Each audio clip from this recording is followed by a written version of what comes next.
Alors, quand on parle de pédagogie, il y a maintenant un acteur dont on ne peut plus se passer ou dont on ne peut pas ne pas parler, vous me voyez venir, c'est l'intelligence artificielle. Donc, comment est-ce qu'elle est intégrée dans vos cours? Comment est-ce que ça se passe là aujourd'hui? Quel est l'impact sur les élèves?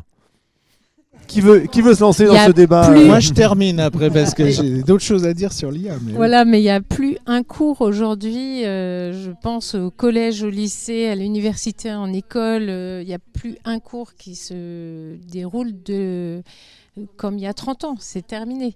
Voilà, si l'enjeu dans nos écoles, et là c'est l'objet des refontes qu'on a initiées tous les 4 dans nos écoles, c'est de repenser complètement la pédagogie, c'est-à-dire la manière d'enseigner.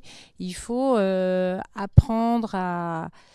Enfin, c'est compliqué parce que pour enseigner, il faut avoir été expert dans le domaine. Et là, aujourd'hui, on est en train de vivre un moment incroyable, un moment de révolution industrielle comme on n'a jamais vécu.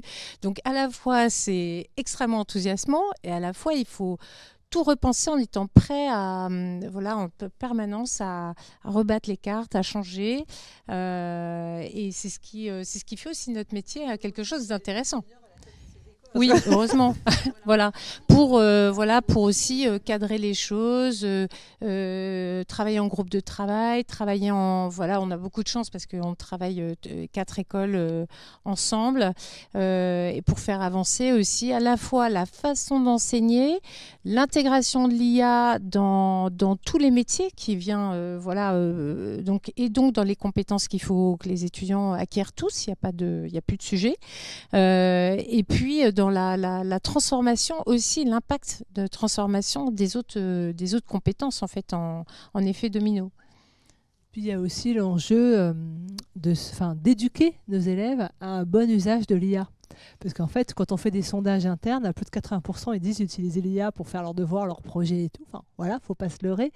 Mais du coup, avec les enseignants, dont le métier d'ailleurs évolue avec l'IA aussi, du coup, on les sensibilise à leur rappeler qu'il reste l'homme ou la femme avec leur créativité, leur imagination, et que l'IA est un outil, les accompagne, mais qu'il faut s'en servir avec de l'éthique derrière.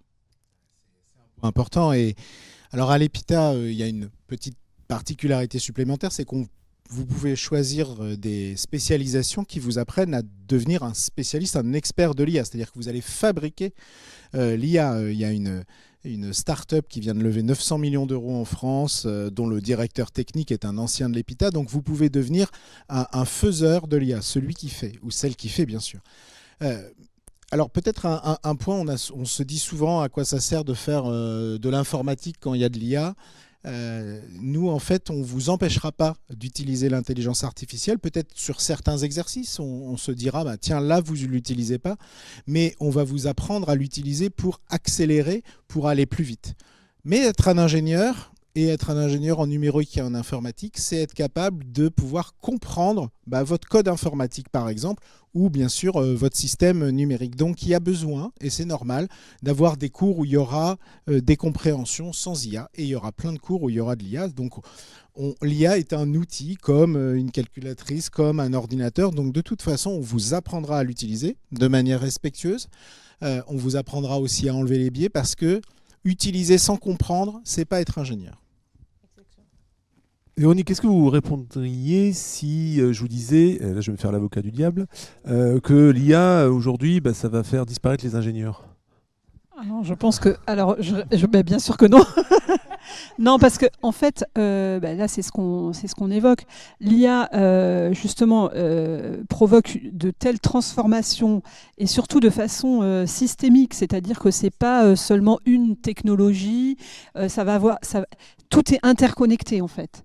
Donc, pour être capable de réinventer le monde de demain dans ce monde où l'IA est partout, je pense qu'on va avoir encore plus besoin d'ingénieurs qui vont avoir à la fois la compréhension de ce qu'il y a derrière, comment ça fonctionne, Voilà, où sont les données, comment on les traite, où sont les biais, où sont les risques, voilà.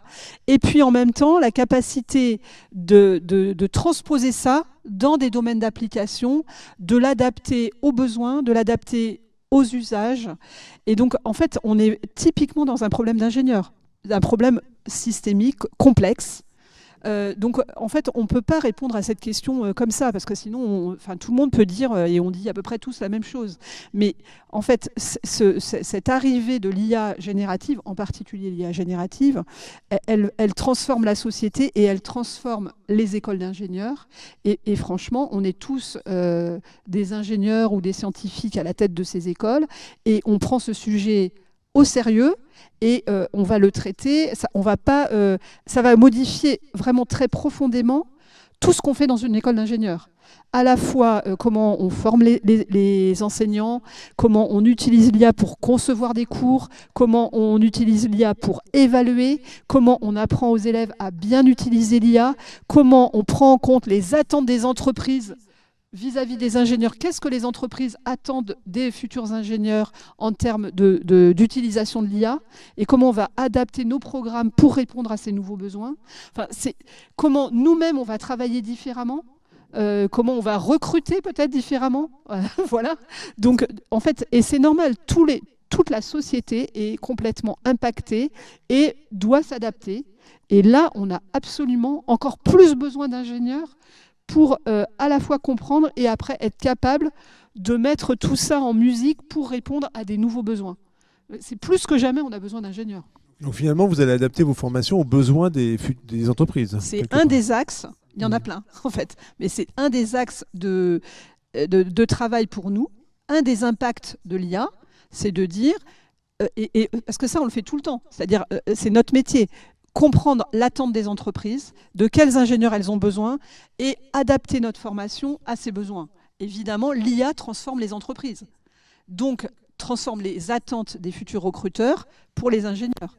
Donc ça, c'est un des chantiers. Mais il y en a, chez moi, il y en a 7. Voilà. D'accord, on va pas tous les faire, mais c'est un sujet, vous le comprenez, extrêmement important.